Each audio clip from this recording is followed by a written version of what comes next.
Hello and welcome to the Wickershire Project Off-Grid. Today we're going to talk about Ohm's Law. I know you're scared, right? But how did I get into this? I didn't know anything about electricity. In this video, we're going to go over Ohm's Law. I'll give you a few examples, simplified explanations that get you a step closer to doing this. It's just the basic fundamentals of understanding electricity. We'll go as easy as we can and slow. Try not to get into any quantum physics or anything weird. Warm up your tea, go make a coffee, get a pen and paper, and write a few things down if you want to. It's very simple math.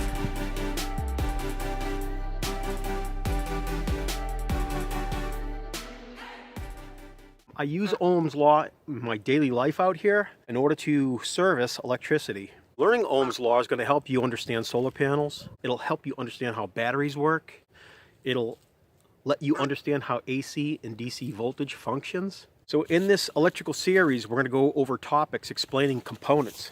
Solar panel, a fuse, wiring, a breaker panel, inverters, batteries. There's going to be a couple of videos coming out on each subject. It's just a way to get you a step closer to being more comfortable around electrical devices, components, and systems. There's still a mystery. It's hard. There's a lot of stuff that goes along with it.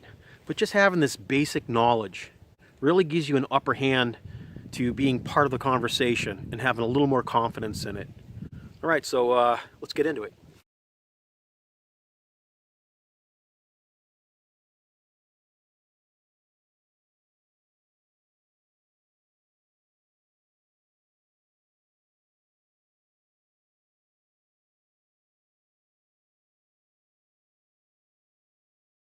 Here's a problem. My friend gave me a 200 watt panel and also a 12 volt battery. I'm going to have to figure out what size charge controller to get. Let's use Ohm's Law. We're going to take 200 watts, do some math, and divide by 12. This is a voltmeter. I'm going to have to go inside and get the calculator.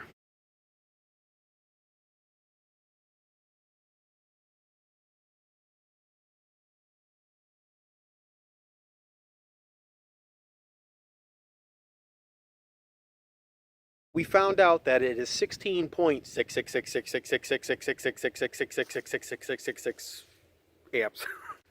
And what we'd end up doing is rounding up to a 20 amp charge controller. That allows some tolerances to handle the voltage on the solar panel and get this battery charged up.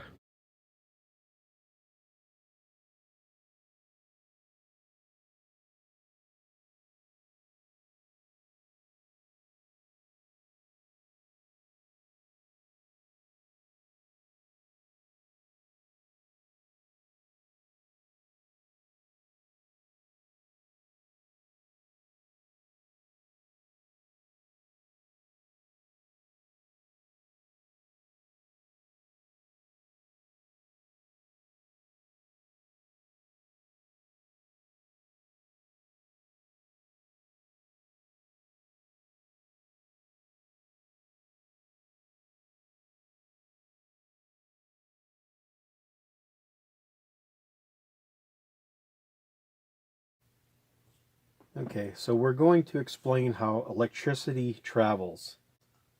And it's mostly about voltage in amps. We're not going to worry about wattage. Voltage in amps. So electricity is an electrical charge. It has a dimension and a space. It's electromagnetism, and it travels at a certain speed.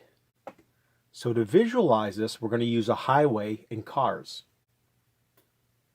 We're going to use electric vehicles, right? EVs, electric vehicles.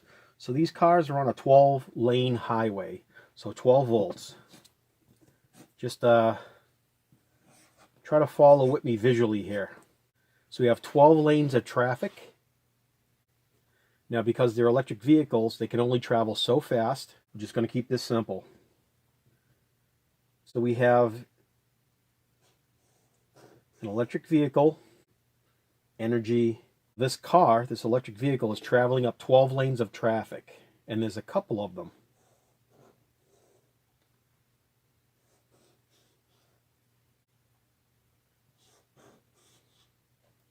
The way electricity and energy works in AC or DC is it has a set speed, like a pressure. They try to explain it to me in water pressure and the width and the depth of a lake or a river, and that was too much. I think my visual works a lot better.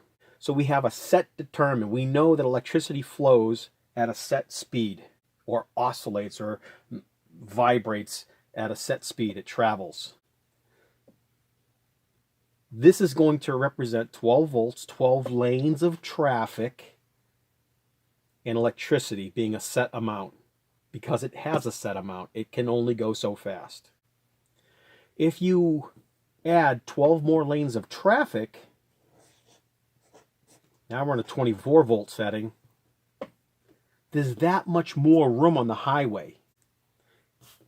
Let's go 36. Let's go 48. You can see all this space. The higher the voltage, the more lanes of traffic, the higher it goes, the less these cars appear on this massive highway.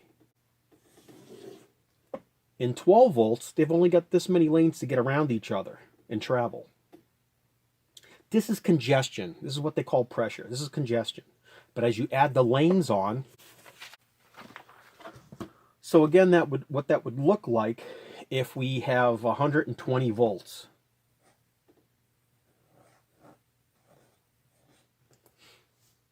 And we know that those cars from the previous, what that would look like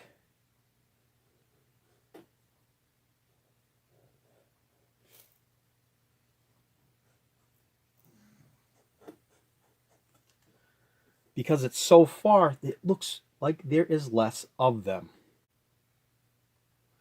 What this explains is that in a 12 volt, a smaller voltage, there's a lot of pressure. So it's how they explain higher amps, a lot more amps traveling through a tighter space.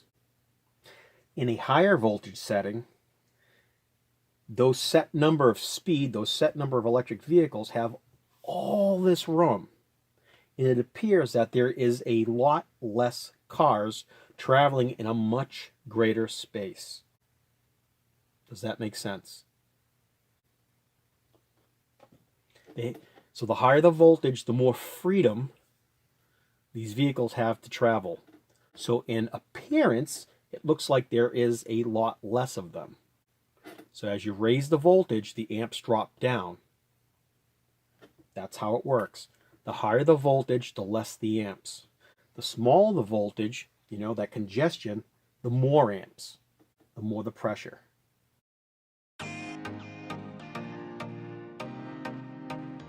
You guys should feel a little bit more confident in your ability to handle electricity.